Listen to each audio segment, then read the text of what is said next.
आज का जो एजेंडा है इसमें हम लोग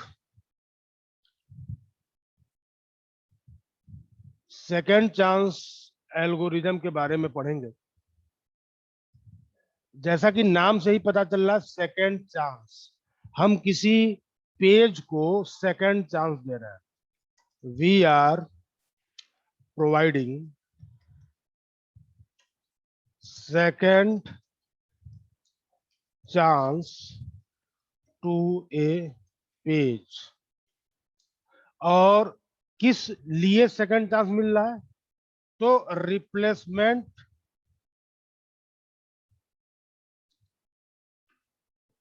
न हो, इसलिए हम एक सेकेंड चांस दे रहे हैं। इसलिए हम लोग जो है एक सेकेंड चांस दे रहे हैं टू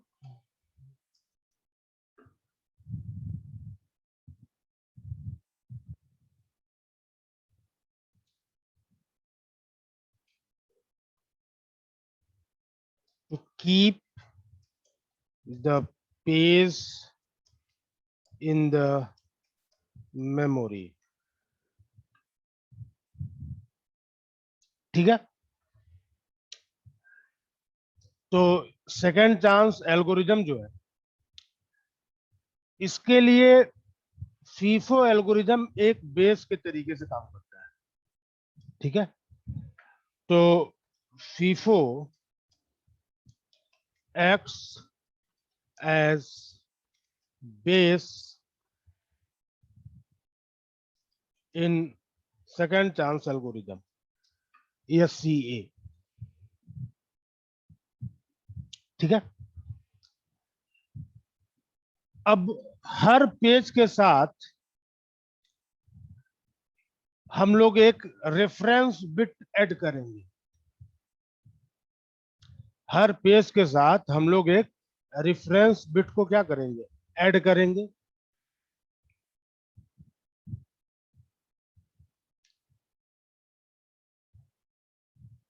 और शुरुआत में या इनिशियली ये रेफरेंस बिट होगी 0।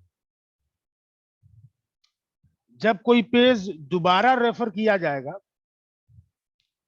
जब कोई पेज दोबारा रेफर किया जाएगा, उस केस में हम लोग क्या करेंगे कि प्रीवियस पेज का जो रेफरेंस काउंट है उसको 1 कर देंगे।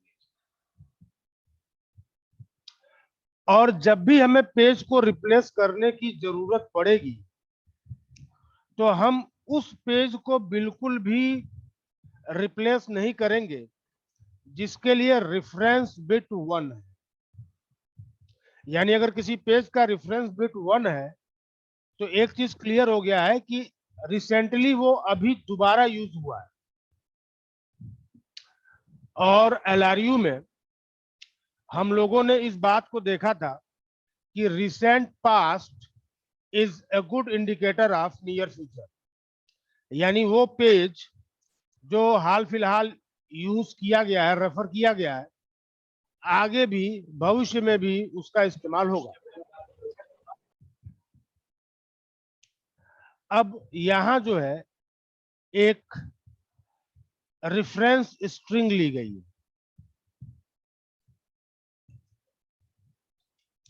रेफरेंस स्ट्रिंग, हमने यहां पे एक रेफरेंस स्ट्रिंग लिया है 232152453252। हमने यहाँ पे ये रेफरेंस स्ट्रिंग लिया है और हम इसके ऊपर सेकेंड चांस एल्गोरिदम यूज करना चाहते हैं। ठीक है, चलिए देखते हैं ये कैसे काम करेगा।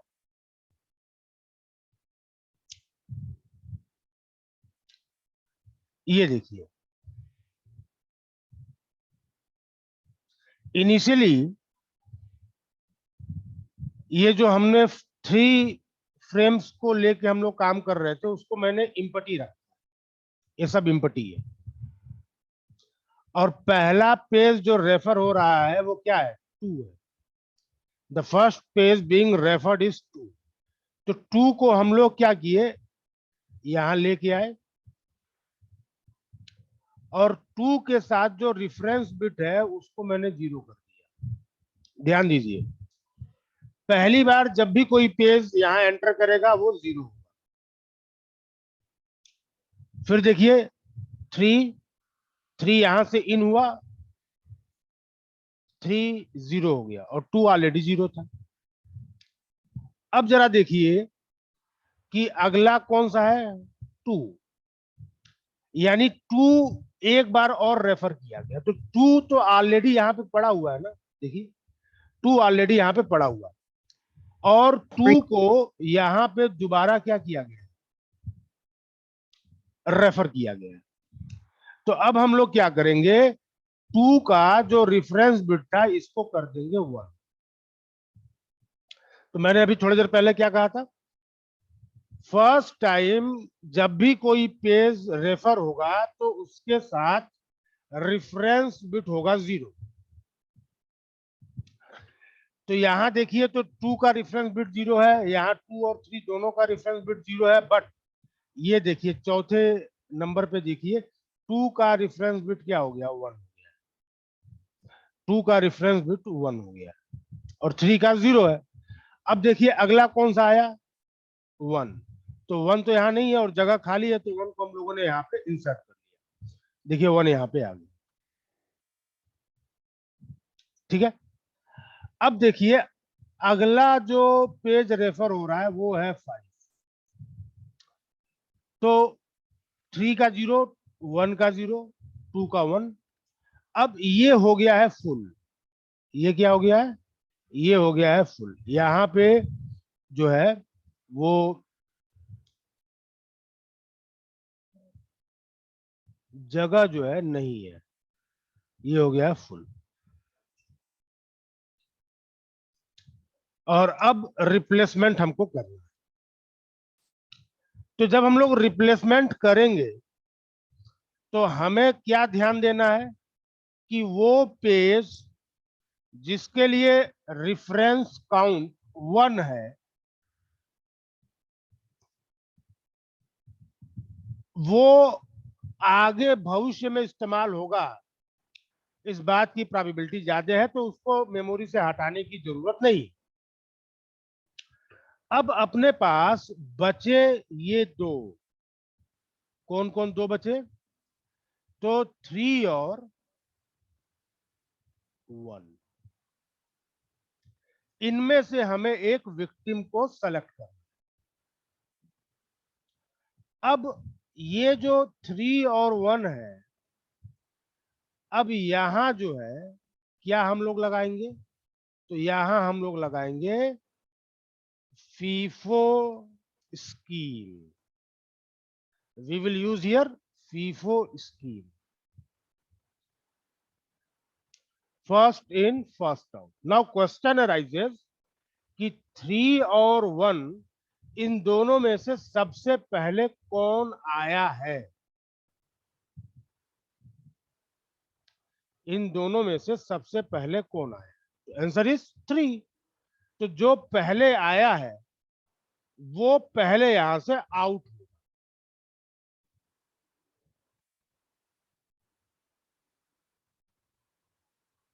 ठीक है, और देखिए तो यहां 3 आउट हुआ है और 3 की पोजीशन पे एंट्री किसकी हुई है, 5 की हुई है। अच्छा, 5 का रेफरेंस बिट हम लोगों ने 0 कर दिया है और 2 का जो रेफरेंस बिट 1 था वो यहां पे क्या हो जाएगा, 0 हो जाएगा। और इस तरीके से देखिए तो ये बात हम लोगों को भी पता है कि पेज नंबर 2 जो है it was brought into the memory very first, even though 2 is kept into the memory. क्यों, क्योंकि 2 का रेफरेंस बिट क्या है, 1। 2 का रेफरेंस बिट क्या है, 1। और हमने 2 को 1 सेकेंड चांस दिया है और अब हम लोग 2 के रेफरेंस बिट को रीसेट कर देंगे 0 पे। तो चलिए हम लोग 2 देख लिए, 3 देख लिए, 1 देख लिए, 5 देख लिए। अब बारी आती है किसकी? 2 की। 2 इज अगेन रेफर्ड। 2 का रेफरेंस बिट क्या कर देना है? 1 कर देना। 2 हो गया, बाकी सबका 0 0 रहेगा। 4, अब जरा देखिए 4 तो जगह नहीं है, तो अब हम लोग 2 को तो रिप्लेस करेंगे नहीं। अब हम लोग 5 और 1 को देखेंगे और ये देखेंगे कि इनमें कौन सबसे पहले आया। तो 1 सबसे पहले आया, देखिए यहाँ। और अब हम लोग 1 को मेमोरी से हटा देंगे, तो 1 की जगह पे कौन आ जाएगा? 4। 5 का रेफरेंस बिट 0, 4 का 0, और 2 को सेकंड चांस यहाँ दिया गया, और 2 का रेफरेंस बिट हमने यहाँ पे क्या कर दिया? 0 कर दिया। अब जरा देखिए, अब बारी आ रही है 4। 4 को जब हम लोग यहाँ पे लेके आएंगे तो जगह तो है नहीं। अच्छा, 4 को हम लोग कंसीडर कर लिए थे, तो 5 और 1 में से ये 1 गया था, तो 1 की जगह पे 4 आ गया। चलिए, ये हो गया था। 5 को देखिए, अब हम लोग 5 को लेके आ रहे हैं, तो 5 ऑलरेडी यहाँ पड़ा हुआ है, 5 को हम लोग रेफर कर रहे हैं, तो 5 का रेफरेंस बिट क्या हो गया? 1। अब हम लोग बात कर रहे हैं किसकी? 3 की। तो 3 को जब हम लोग इंसर्ट करेंगे तो जगह नहीं है, और 5 को तो हमें रखना ही रखना है क्योंकि इसका रेफरेंस बिट 1 है। अब हमें 2 और 4 में से सेलेक्ट करना होगा कि कौन पहले आया। तो कौन पहले आया था? 2। तो 2 को हम लोग क्या कर देंगे? हटा देंगे, और 2 की जगह पे आ जाएगा 3। 5 का जो रेफरेंस काउंट है वो आ जाएगा 0। 4 एज सच रहेगा। अब वापस बारी आई किसकी? 2 की। ठीक है, 2 की बारी आई। जब 2 की बारी आई तो 2 तो यहाँ है नहीं, और अब हमें क्या करना होगा? इनमें से सेलेक्ट करना होगा कि कौन पहले आया। देखिए यहाँ पे सबका रेफरेंस बिट क्या हो गया? 0 हो गया। तो कौन पहले आया था? तो पहले कौन आया था? 5। 5 को हमने क्या कर दिया? रिप्लेस कर दिया। 5 की जगह पे क्या आ गया? 2 आ गया। अब जरा देखिए आगे फिर से कौन आ रहा है? 5 आ रहा है। आगे फिर से कौन आ रहा है? 5 आ रहा है। ये देखिए यहाँ पे 5 जो है आ रहा है। तो 5 जब आ रहा है तो 5 के लिए तो यहाँ जगह है ही नहीं, तो हमें फिर से क्या करना होगा? फीफो लगाना होगा। ठीक है, 5 को लेके आएंगे, और अगला रेफरेंस किसका आएगा? 2 का आएगा, तो 2 के रेफरेंस काउंट को हम लोग 1 बढ़ा देंगे। ठीक है, ये अप्रोच है सेकेंड चांस एल्गोरिदम। ये जो सेकेंड चांस एल्गोरिदम है, कई बार इसी एल्गोरिदम को हम लोग क्लार्क एल्गोरिदम भी करते हैं। क्लार्क एल्गोरिदम करना क्या है? जब भी कोई पेज पहली बार मेमोरी में आएगा, रेफरेंस काउंट क्या हो जाएगा? 0। और जब किसी पेज को हम लोग दोबारा रेफर कर रहे हैं तो हम लोग क्या करेंगे? हम लोग उसके रेफरेंस काउंट में 1 का इंक्रीमेंट कर देंगे। 0 से वो हो जाएगा 1। अच्छा, अगर रेफरेंस काउंट 1 है, इट मींस कि ये पेज रिसेंटली यूज हुआ है।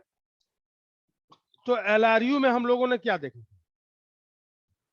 तो एलआरयू में हम लोगों ने देखा था कि recent past is a good indicator of near future. तो जिसका रेफरेंस बिट 1 है उसको मेमोरी में रखिए, और जो बचे हुए हैं उनके ऊपर क्या लगा दीजिए? फर्स्ट इन फर्स्ट आउट लगा दीजिए। और जो विक्टिम सेलेक्ट होगा उसको रिप्लेस कर दीजिए, नए पेज को इंसर्ट कर दीजिए, और जो रेफरेंस बिट 1 था उसको वापस हमें क्या करना होगा? 0। तो ये जो सेकेंड चांस एल्गोरिज्म है, इस सेकेंड चांस एल्गोरिज्म को हम लोग क्लार्क एल्गोरिज्म भी करते हैं। अब देखिए, अब यहां पे बात हो रही है enhanced second chance algorithm. Enhance किया जा रहा है सेकेंड चांस एल्गोरिथम। कैसे इनहेंस किया जा रहा है? तो देखिए, क्लार्क एल्गोरिथम या सेकेंड चांस एल्गोरिथम में केवल एक सिंगल बिट थी, जिसको हम लोग बोल रहे थे रेफरेंस बिट। यहां कहा गया कि ये जो रेफरेंस बिट है, इसके साथ साथ हमें एक और एडिशनल बिट रखनी पड़ेगी, and that is modify bit. यानी हर पेज के साथ दो वैल्यूज रहेंगे। एक को हम लोग बोलेंगे रेफरेंस बिट, और एक को हम लोग बोलेंगे मॉडिफाई बिट।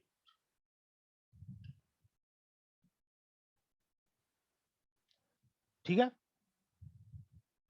अच्छा, अब मैं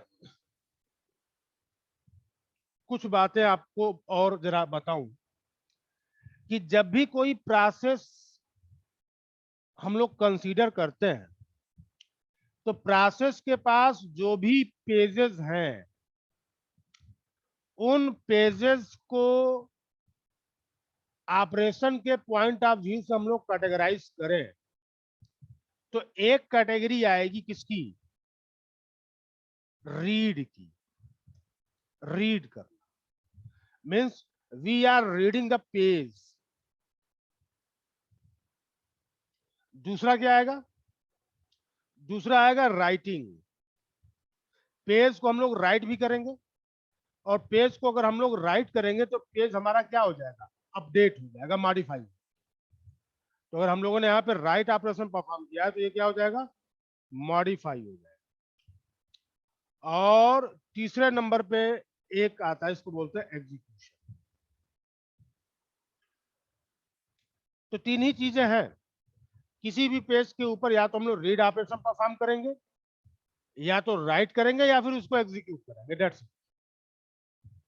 अब जरा देखिए कि अगर किसी पेज के ऊपर मैंने राइट ऑपरेशन परफॉर्म किया और किसी कारण से उस पेज को मुझे मेमोरी से बाहर करना है, तो याद रखिए, integrity, to maintain integrity, what we have to do? We have to write back the contents that we have modified earlier into the secondary storage. अब यहां पे आपसे वाइबा में कोई पूछ सकता है कि ये बताओ कि मेरे पास दो पेजेस हैं, एक के ऊपर मैंने रीड ऑपरेशन किया और एक के ऊपर मैंने राइट ऑपरेशन परफॉर्म किया। पेज स्वैपिंग हम कराना चाहते हैं। तो पेज स्वैपिंग अगर हम कराना चाहते हैं, तो किस केस में स्वैपिंग की कास्ट बढ़ जाएगी? तो ऑब्वियस है, राइटिंग जहां पे भी मॉडिफिकेशन हुआ होगा, वहां स्वैपिंग की कास्ट बढ़ जाएगी। क्यों बढ़ेगी? क्योंकि पेज को रिप्लेस करने के पहले जो भी मॉडिफिकेशन आपने किए हैं, उन मॉडिफिकेशन को सेकेंडरी स्टोरेज पर अपडेट करना पड़ेगा। और जब आप ये मॉडिफिकेशन करोगे, ये अपडेशन करोगे, इस चीज को जब राइट बैक करोगे, तो राइट बैक करने में आपको एनर्जी तुम्हारा कंज्यूम होगा, टाइम तुम्हारा कंज्यूम होगा। इसीलिए मॉडिफिकेशन वाले जो पेजेस होते हैं, उनकी स्वैपिंग जो है वो कास्टली होती है, इन कंपेरिजन टू कि जहां पे केवल रीड हुआ है। जैसे तुम अपनी कॉपी पे कुछ लिख रहे हैं, और तुम्हारे घर में पेपर आया है, न्यूज़पेपर, तो शाम तक रद्दी में कौन जाएगा? शाम तक रद्दी में जाने की पूरी संभावना पेपर की है। जिस कॉपी पे तुम लिख रहे हो ना, वो कॉपी रद्दी में नहीं जाने वाली है।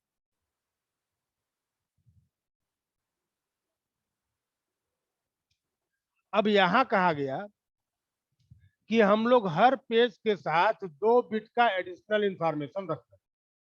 और एडिशनल इंफॉर्मेशन क्या है? तो रेफरेंस बिट और मॉडिफाइड।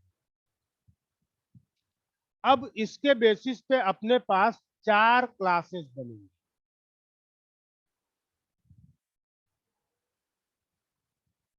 Zero zero, 01, 10, 11। 00 क्या है? तो neither recently used, neither recently used और नार मॉडिफाइड। ये कर लीजिएगा, यूज की जगह पे क्या हो जाएगा? मॉडिफाइड।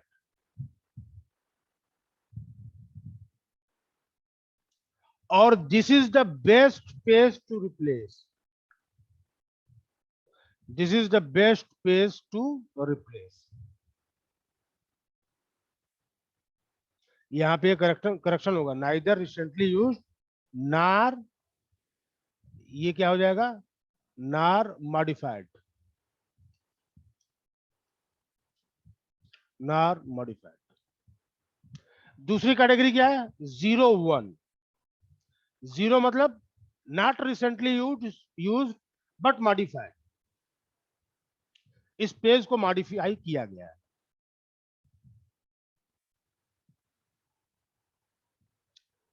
10 रिसेंटली यूज्ड लेकिन मॉडिफाई नहीं हुआ है, आगे भविष्य में यूज होगा। 11 रिसेंटली यूज्ड एंड मॉडिफाइड। अब जरा देखिए, ये जो 4 कैटेगरी हमने बनाई, इसमें इन दोनों को जरा ध्यान से देखिए। यहां पे क्या बताया जा रहा है कि ये पेज रिसेंटली यूज हुए हैं, ये पेज क्या हुए हैं? रिसेंटली यूज हुए हैं। और रिसेंटली यूज हुए हैं तो आगे भी यूज होंगे, आगे भी क्या होंगे? यूज। ठीक है, इसके ऊपर हम लोग एक न्यूमेरिकल देखेंगे, फिलहाल आगे हम चलते हैं। ये करने के बाद जो हम लोगों ने पिछले सेक्शन में पढ़ा है, क्लॉक एल्गोरिदम, उस क्लॉक एल्गोरिदम को हम लोग क्या करते हैं? एग्जीक्यूट कराते हैं। देखिए, after assigning this pair clock algorithm is used to replace the page. तो इन चारों में सबसे बेस्ट कौन है रिप्लेस करने के लिए? तो इन चारों में सबसे बेस्ट है ये रिप्लेस। उसके बाद ये है, ये दोनों रिप्लेस न किए जाएं, ये ज्यादा अच्छा है। लेकिन जब इसके ऊपर हम लोग क्लॉक एल्गोरिदम लगाएंगे तो देखेंगे कि क्या इंपैक्ट पड़ रहा है। अभी भी अपनी वो धारणा, अपना जो वो इंट्यूशन है, वो मेंटेन है कि रिसेंटली यूज्ड मतलब recent past is a good indicator of near future. ये इंट्यूशन अभी भी हम लोग होल्ड करा रहे हैं।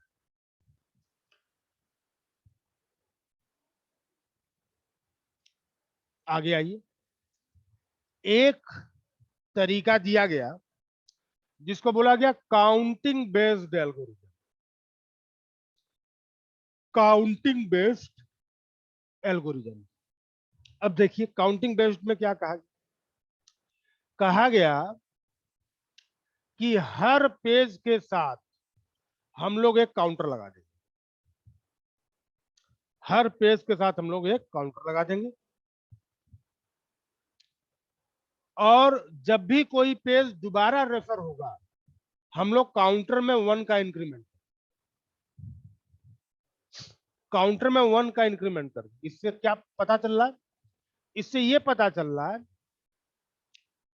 कि काउंटर की वैल्यू 0 और 1 ही नहीं होगी, 0 भी हो सकता है, 1 भी हो सकता है, और 1 से बड़ा भी कोई नंबर हो। ठीक है, अब इस काउंटिंग के बेसिस पे हमें पेजेस को रिप्लेस करना है। तो जब हमने ऑलरेडी वो बता दिया कि यार काउंटिंग के बेसिस पे ही हमें पेजेस को रिप्लेस करना है, तो कोई भी बता सकता है कि यार दो ही पॉसिबिलिटी है। एक अप्रोच तुम्हारा ये होगा कि उस पेज को मेमोरी से बाहर कर दीजिए जिसके लिए काउंटर की वैल्यू सबसे कम है, और दूसरा अप्रोच ये है कि उस पेज को मेमोरी से बाहर कर दीजिए जिसके लिए काउंटर की वैल्यू सबसे बड़ी है। यही जो बातें तो है।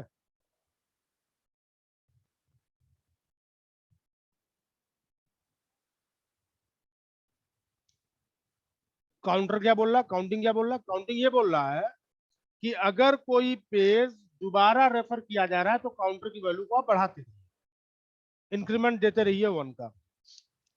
अब हम कह रहे हैं कि हम लोग ऐसे स्कीम के ऊपर चर्चा कर रहे हैं जो काउंटर की वैल्यू को कंसीडर करे, पेजेस को रिप्लेस करे। तो भाई वैल्यू है तो दो ही बातें तो हो सकती हैं, या तो आप ऐसे पेज को रिप्लेस करोगे जिसके लिए काउंटर की वैल्यू सबसे बड़ी हो, या आप एक ऐसे पेज को रिप्लेस करोगे जिसके लिए काउंटर की वैल्यू सबसे छोटी।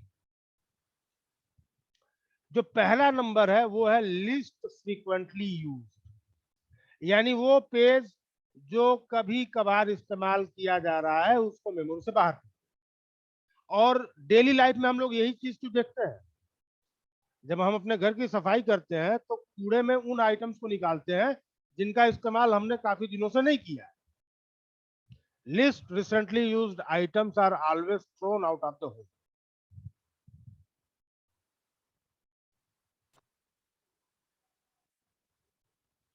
मोस्ट रिसेंटली यूज्ड, जो अभी हाल ही में इस्तेमाल हुआ है। देखिए, लिस्ट रिसेंटली यूज में वो पेज मेमोरी से बाहर जाएगा जिसके लिए काउंटर की वैल्यू सबसे कम हो, और मोस्ट में वो पेज बाहर जाएगा जिसके लिए काउंटर की वैल्यू सबसे बड़ी। देखो ऐसा है ना कि जब हम लोग प्रोग्रामिंग करते हैं तो एक्चुअल में हम लोग प्रोग्रामर की रिस्पॉन्सिबिलिटी तो समझते ही नहीं है। प्रोग्रामर अगर तरीके से सारी टेक्निकल इश्यूज को कंसीडर करके अगर वो प्रोग्रामिंग नहीं कर रहा है तो हमारे सिस्टम के कंप्यूटेशनल पावर को वो क्या कर लेगा, एग्जॉस्ट कर देगा, हमको वो स्पीड अप नहीं मिलेगा। मान लो कि कोई एक प्रोसेस है जो अपने एग्जीक्यूशन के शुरुआती दौर में किसी एक पर्टिकुलर पेज को बार बार रेफर कर रहा है, तो वो पर्टिकुलर पेज जो है उसके लिए काउंटर की वैल्यू सबसे बड़ी हो जाएगी। और लिस्ट फ्रीक्वेंटली यूज बता रहा है कि हमें ऐसे पेजेस को मेमोरी से बाहर नहीं निकालना जिनके लिए काउंटर की वैल्यू सबसे बड़ी है, और इनिशियली जो है उसने अपने आप को बार बार हिट कराया और बाद में चुपचाप मेमोरी में पड़ा हुआ है, चुपचाप मेमोरी में पड़ा हुआ है, कभी भी वो रेफर ही नहीं किया जा रहा है। और हम इस उम्मीद में बैठे हैं कि यार शुरुआती में तो इतना ज्यादा हिट हुआ था, आगे भी हिट होगा, आगे भी हिट होगा।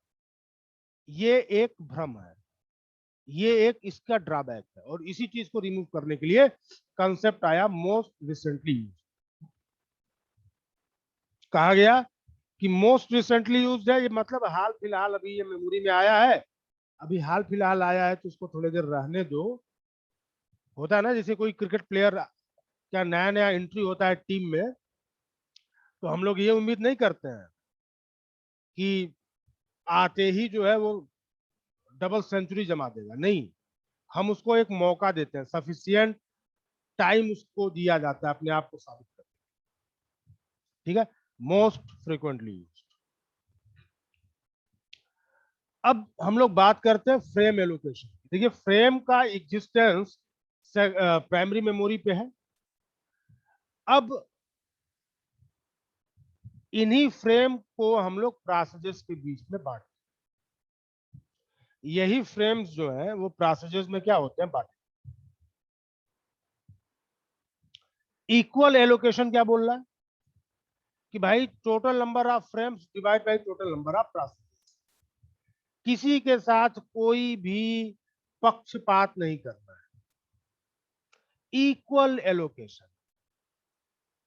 छोटा बच्चा है, 5 साल का बच्चा है, हम उसको भी 2 रोटी देंगे खाने के लिए, और जो 35 साल का आदमी है उसको भी हम लोग 2 रोटी देंगे खाने के लिए। ये इक्वल एलोकेशन हो गया। न्यूमेरिकल वैल्यू मैंने यहाँ पे लिया है, total number of free frames है 93 और टोटल नंबर ऑफ प्रोसेसर्स है 5। इक्वल एलोकेशन हो रहा है, हर प्रोसेस को 18 फ्रेम्स दे दिया गया। अब 18 फ्रेम देने के बाद से 3 फ्रेम अपने पास बच गए, उस 3 फ्रेम को हम लोग फ्री फ्रेम पूल में डाल देंगे। Free frame pool, free frame pool से ही हम लोग फ्रेम का सिलेक्शन करते हैं किसी पेज को फ्रेम असाइन कराने के लिए। जैसे घर पे बक्सा होता है जिसमें एडिशनल बिस्तर रखा होता है, घर पे कोई मेहमान आता है, बक्सा खोला जाता है, एडिशनल बिस्तर निकाला जाता है और मेहमान को दे दिया जाता है। अच्छा, दूसरा जो कॉन्सेप्ट है वो क्या है? वो है प्रोपोर्शनल एलोकेशन। और मैंने यहाँ पे एक्सप्लिसिटली इस बात को लिखा है कि memory wastage is high. Memory wastage is high किसमें? तो इक्वल एलोकेशन। और प्रोपोर्शनल में क्या हुआ कि जिसकी जैसी जरूरत होगी उसके अनुसार उनको हिस्सा दिया जाएगा। ऐसा नहीं होगा कि दिल्ली का जो सीएम है भाई साहब, उनको ऑक्सीजन की जरूरत थी कम की और वो 4 गुना ऑक्सीजन की डिमांड मांग कर रहे थे, अब बाकी सारे स्टेट्स का कोटा काट के केवल दिल्ली को दिया गया, है ना। प्रोपोर्शनल एलोकेशन, जिस हिसाब में डिमांड आएगी उस हिसाब में आपको सप्लाई दिया जाए। इसके लिए क्या फार्मूला है? इसके लिए ये चीज S I upon total S I into. चलिए एक न्यूमेरिकल वैल्यू से इसको समझते हैं।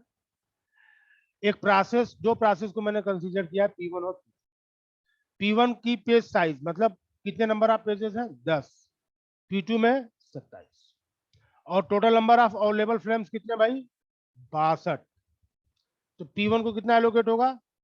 10 अपान 137। ये 137 कहां से आ रहा है? तो 137 यहां से आ रहा है। P1 का पेज का रिक्वायरमेंट प्लस P2 के पेज के रिक्वायरमेंट को जोड़ दिया गया है। तो हमको क्या मिल गया है? हमको मिल गया है सिग्मा ऑफ एस आई।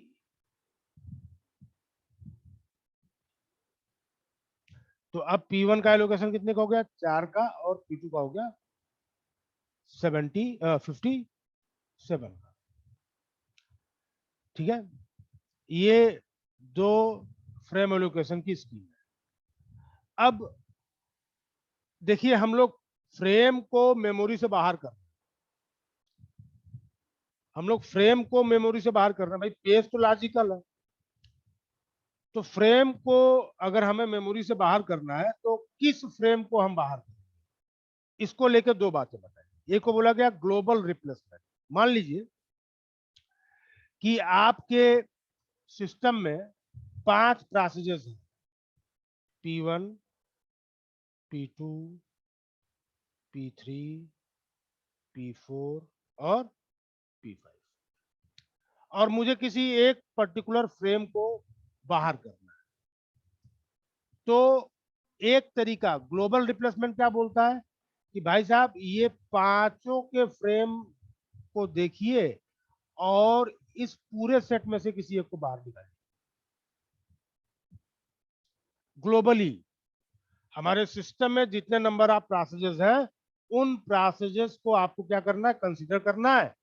किसी भी फ्रेम को आप बाहर निकाल सकते हो, डजेंट मैटर कि स्पेसिफिक प्रोसेस। जैसे मान लो कि P5 में पेज फॉल्ट हुआ तो हमें एक फ्रेम को लेके आना, तो अब हम लोग मेमोरी से किस फ्रेम को बाहर करेंगे? तो हमारे पास अब ज्यादा कुछ नहीं करना हमको, हम चाहे तो P1, P2, P3, P4, P5 इनमें से किसी के फ्रेम को भी हम लोग मेमोरी से स्वैप आउट कर सकते हैं।